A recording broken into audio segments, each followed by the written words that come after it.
Hello, parents and guardians. You have received this link to a recording because you requested a viewing of the student lesson for the SOS Signs of Suicide program being presented to ninth graders this year on October 2nd and 3rd. During the scripted lesson presented by one or more members of the Hayfield mental health staff, comprised of counselors, psychologists, and social worker, the students will watch 3 videos and participate in a guided class discussion following each video.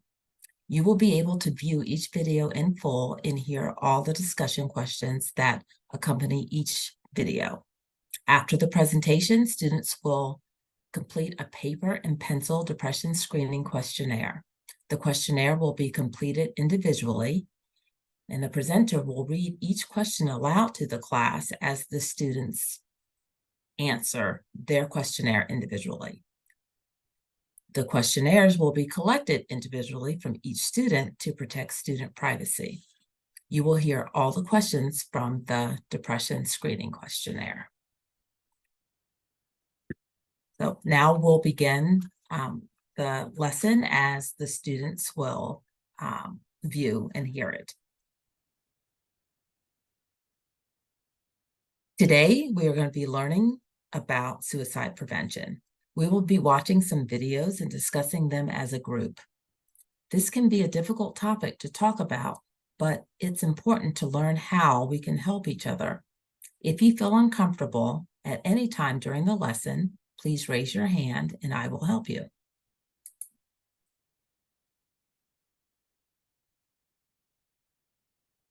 We're going to watch 3 video clips, and after each video clip, we'll have a class discussion. In the first video, you'll hear from Connor, who talks about his struggle with depression and suicide and his path to recovery. You will also watch a scene between 2 friends debating what to do when one of them is struggling with these concerns. My name is Connor Lee, and I'm 16 years old. When I was a child, I would say I was very energetic. I was very extroverted. I liked to hang out with my friends a lot. I was diagnosed with ADHD at a pretty young age. There were a bunch of challenging times for me. I was bullied a lot, and I started to hate myself. So the depression sort of started at elementary school age. It didn't get too severe until towards the end of middle school. I actually felt sad all the time. I've just felt drained of all positive emotion. I wouldn't do schoolwork. I didn't really want to talk to anybody. Every time I got home, I sort of just laid down and just accepted nothingness. Feeling sad is usually a temporary thing that's related to something that happened in someone's life or some situation or event. Feeling depressed is when someone is experiencing maybe sad feelings and probably a bunch of other kinds of things that feel bad too over a long period of time, and that it's getting in the way of doing things that people typically like to do. I felt, even with my friends, I was alone. I wanted to be funny, so I put on a face for my friends, but on the inside I was just hurting. I felt like I wasn't enough for the people around me, and I felt like I could be doing so much more, but I just couldn't. I just started to feel alone, and that I didn't matter, and that maybe I was just better off just not being alive.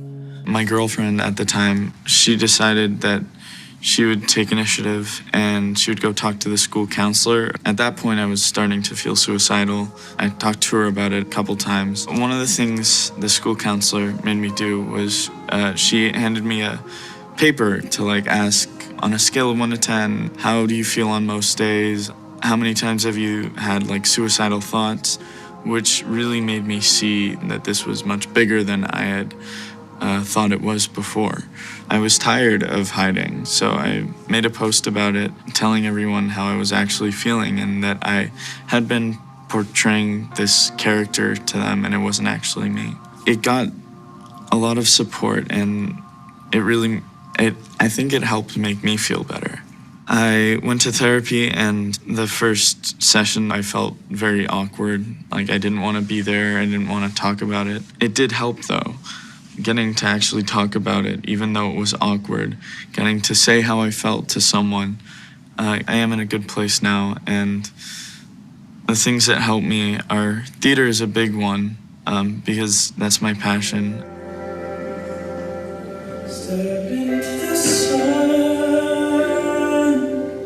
One of the bigger parts of my life is that I play guitar. I also use it, just like theater, as another way to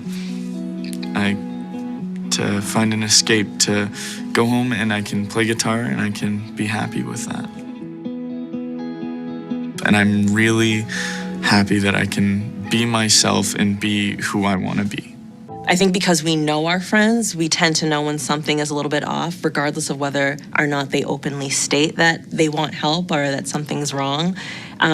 So it's important to be empathic and stating that, hey, I am here for you. You're not a burden to me. I want to help you.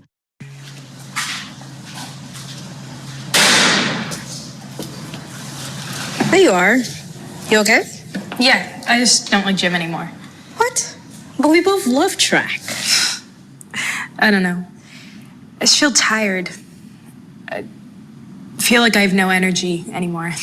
For gym? Not just that. I don't feel like doing anything. I don't feel like going to school, and after graduation, I can't see anything but working the same job I've worked since sophomore year. But I thought you wanted to be an engineer.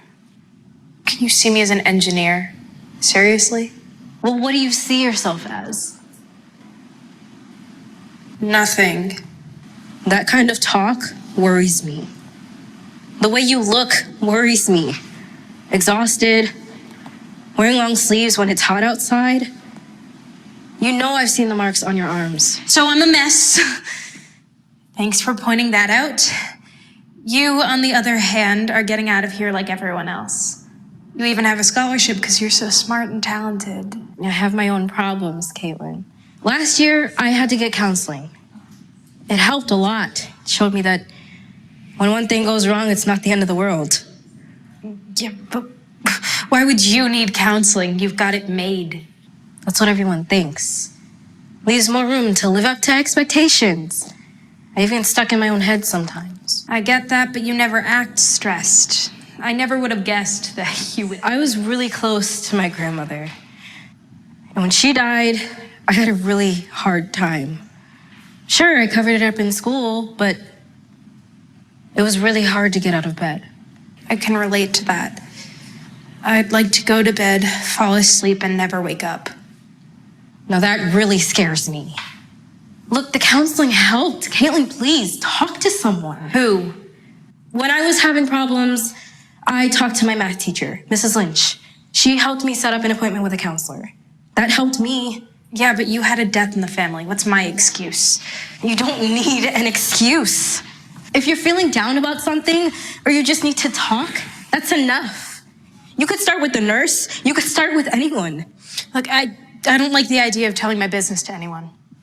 I don't think of it like that. I think of it like talking things out, like I used to do with my grandmother. You have to reach out. If you don't, I will. Please don't. Let me think about it. When I'm ready, maybe I'll talk to someone, but not now. It's not as bad as I made it out to be. I'm just a little down. Just give me time. All right. Just know that you can always talk to me, okay? And promise you won't do anything drastic. Just think about what I said, okay? Okay. For now, just drop it.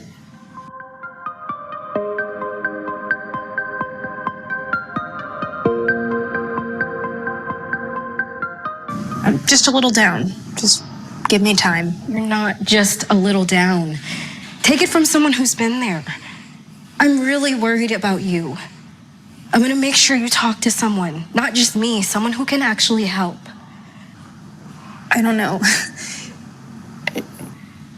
Let's go to the nurse. That's a good start. Come on, I'll go with you, okay?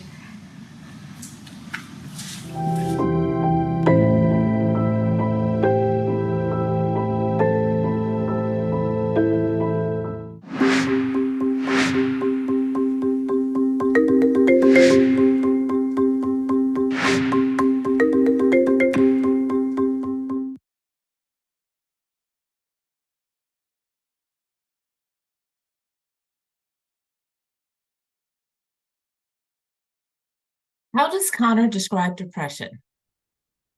What makes it different from sadness? What helped Connor feel better? How does Riley use the ACT or ACT technique in the right way?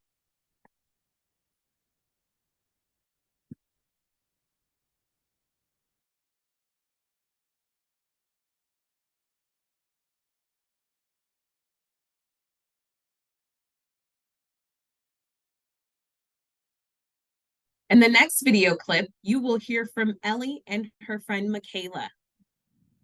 Imagine what you would do if you were Michaela and saw these warning signs in your friend. My name is Ellie Peltola. I am 20 years old and I was adopted in Brazil. I had a really good childhood. Lived in a lot of different countries, a lot of different states. In the second grade, we moved across the country and I've been living here ever since. The summer going into fifth grade, we met at a dance audition. We've been friends ever since. Ellie and I were kind of crazy children.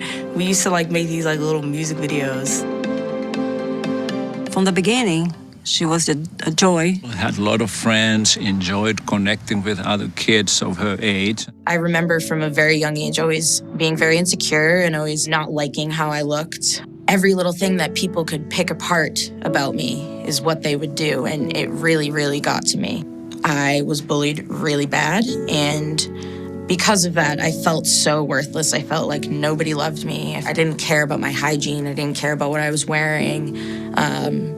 I literally just didn't care. When I'm depressed, I physically cannot get out of bed and I feel sick to my stomach. I started to hurt myself when I was around 12 years old, and it became a really big struggle of mine. I felt like because I hated myself so much, I felt like I needed to punish myself because I didn't feel like I was worthy and I didn't feel like I was deserving of having a body with no scars on it. So I put myself in situations that I was not comfortable with, but I did it because I felt like I needed to feel wanted by at least one person. The substance abuse, I was using that to feel numb, and there have been times where it's put my life in danger.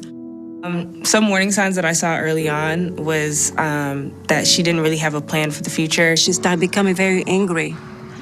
She would, every time we tried to talk to her, she would just close the door, bang the door. And a little bit more withdrawn and into herself and hiding in her room. You know, she would just tell me things like she didn't want to live or like she didn't want to be here. It's really intimidating to go to get help.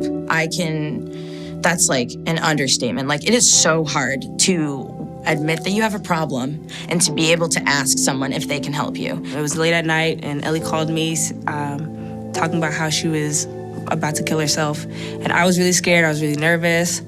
And I went to my mom crying and I asked her for help, and my mom texted her parents. So that's when we got into action to try to find ways to help her. When she asked me not to tell anybody, I would either be like, oh yeah, sure, I'm not gonna tell anybody and tell somebody, or I would just tell her straight up and be like, hey, I have to tell somebody so you can get better and so you won't be in this position anymore. To be honest, I was mad at her for about a week. It really didn't last that long. And in the end, I thanked her because she saved my life. I think I was a friend. I think that's what I did. It was so beneficial having that one person who, she didn't understand what I was going through, but she never left my side.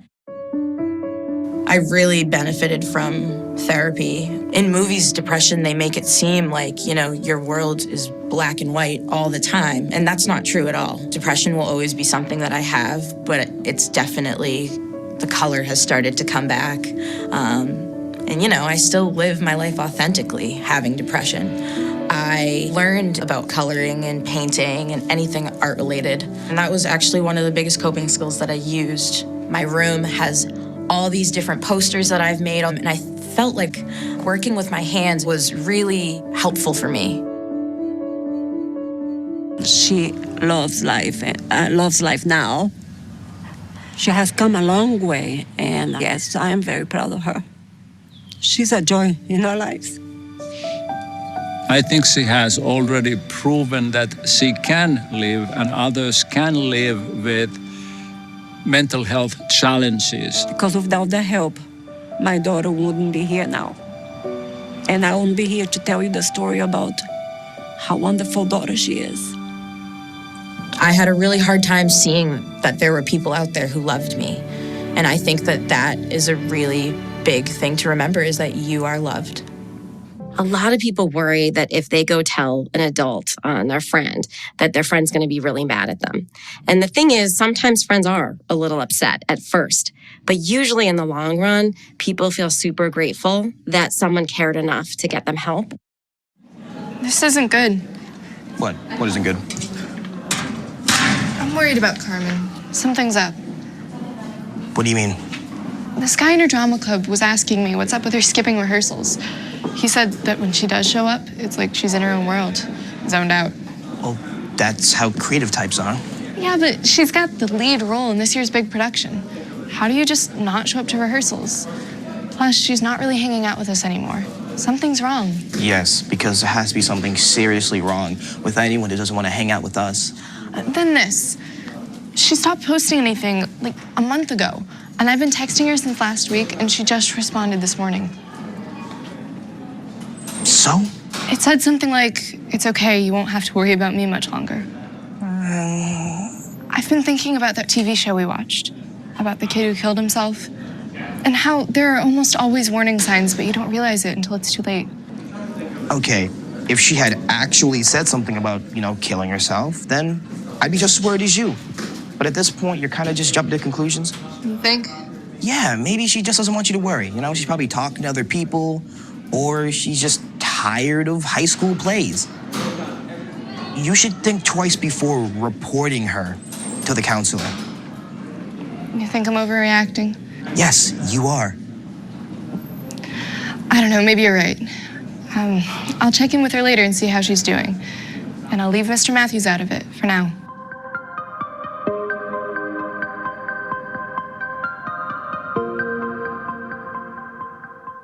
Yeah, maybe I was jumping to conclusions. Maybe I should have minded my own business. But you know what? That was a risk I wasn't going to take. I'm gonna do it. I'll tell him about Drama Club and what I told you, and we'll let him decide what to do. Carmen's not gonna like this. I know I wouldn't. Like it or not, I'd do the same for you. I waited outside the office so I could catch Carmen and explain why Mr. Matthews wanted to talk with her. James was right. She didn't appreciate it. She accused me of betraying our friendship and invading her privacy. She didn't hold back. I stayed calm and I told her that I was worried about her and that I cared about her a lot. I told Carmen I'd be waiting for her outside, that we could talk later if she wanted. Or not. It was up to her.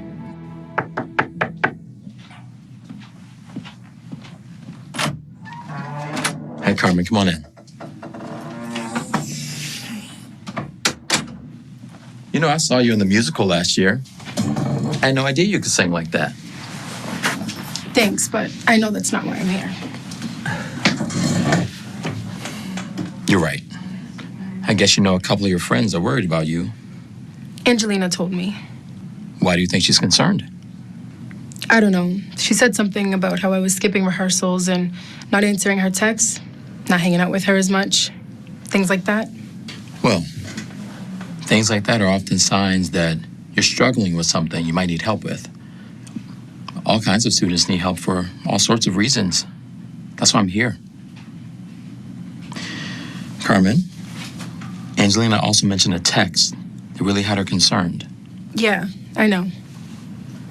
When you're ready, I want to talk more about that. I'm here to help. You're not alone. So, can we talk?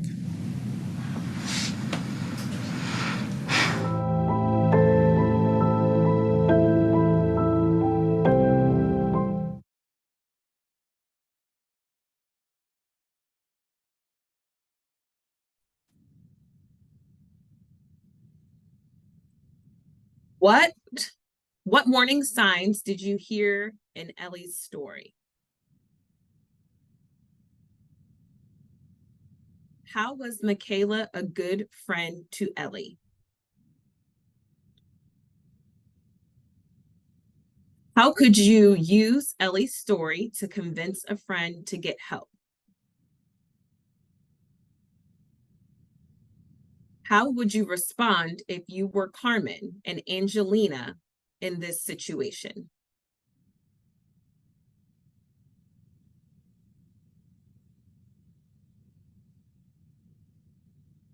In the final video, you'll watch a scene between two siblings, Luke and Sydney. Think about how you can apply the ACT or ACT message outside of a school.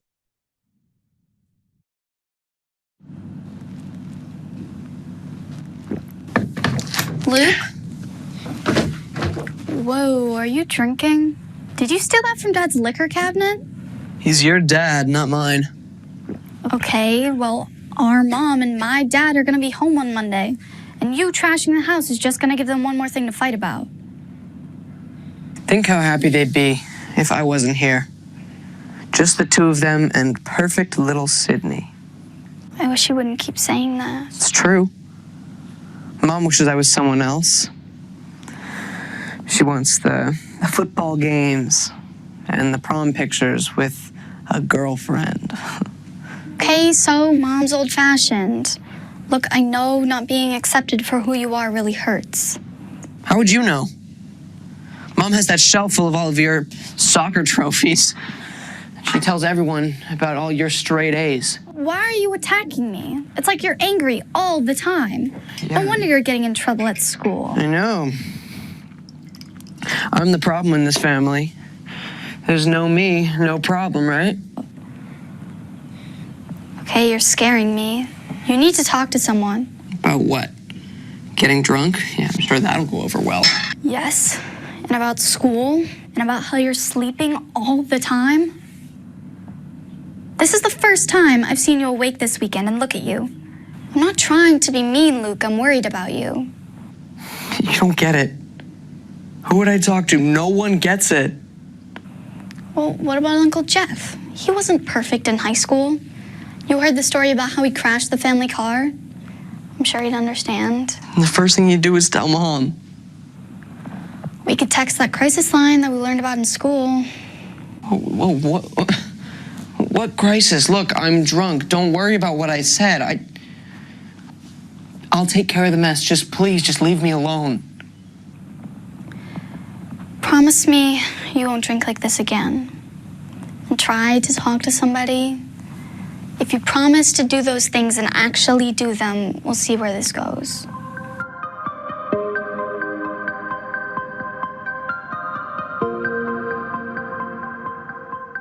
Just please leave me alone. No, I'm not gonna leave you alone.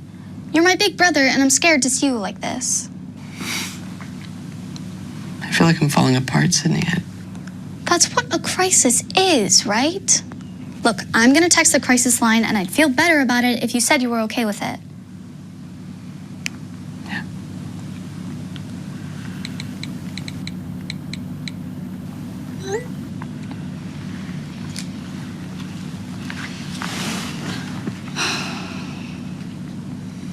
What happens next?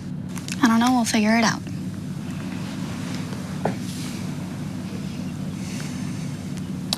Your turn.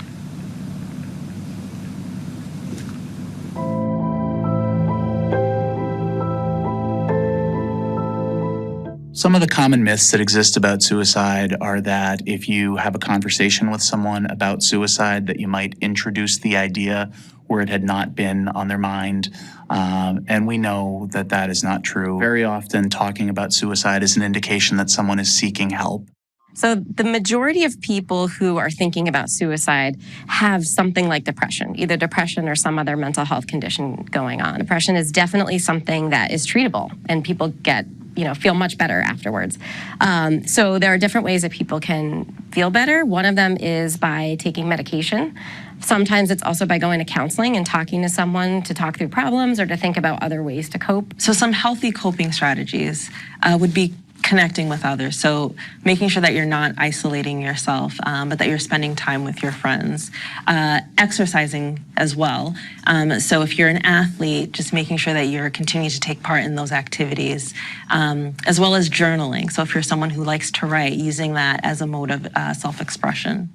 In movies, depression, they make it seem like, your world is black and white all the time. And that's not true at all. Depression will always be something that I have, but it's definitely, the color has started to come back. I am in a good place now, and I'm really happy that I can be myself and be who I want to be.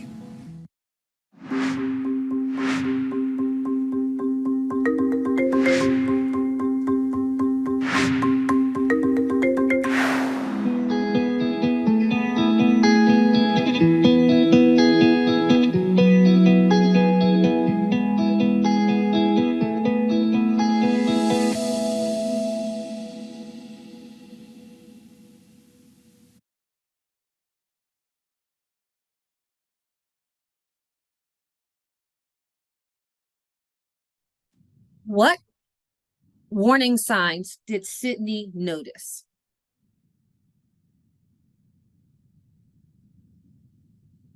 Drinking and drug use are major factors for suicide. Why do you think that is?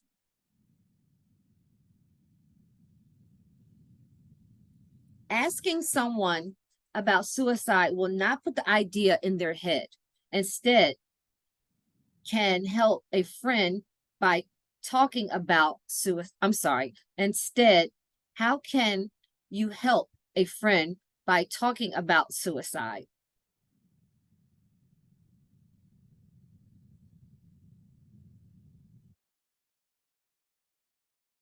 So, so on this slide, we have a review of what ACT stands for: acknowledge, care, tell. And we will take some time to allow the students to ask any additional questions and remind them of resources in school and outside of school.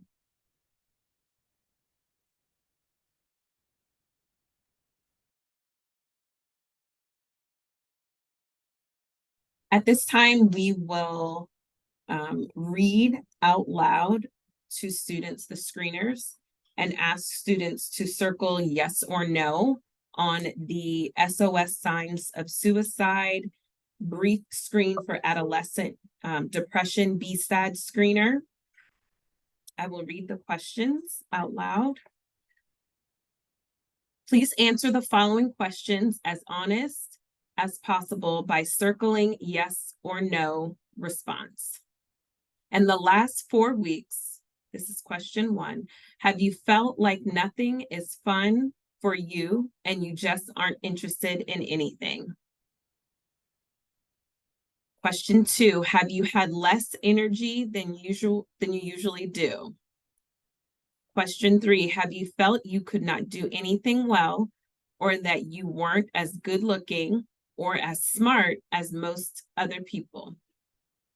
Question 4, have you thought seriously about killing yourself? Question 5, have you ever in your whole life tried to kill yourself or made a suicide attempt? Question 6, has doing even little things made you feel really tired? And finally, question 7, has it seemed like you couldn't think as clearly or as fast as usual? There are 3 other questions that are not necessarily a part of the screener that are included that we are going to ask students to answer. Are you currently being treated for depression? Yes or no?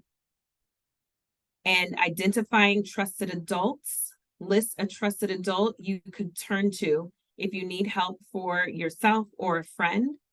Examples, my English teacher, counselor, my mother, uncle, etc. And there's space for students to identify a person in school and to identify a person outside of school. This concludes our preview of the 9th grade SOS screening.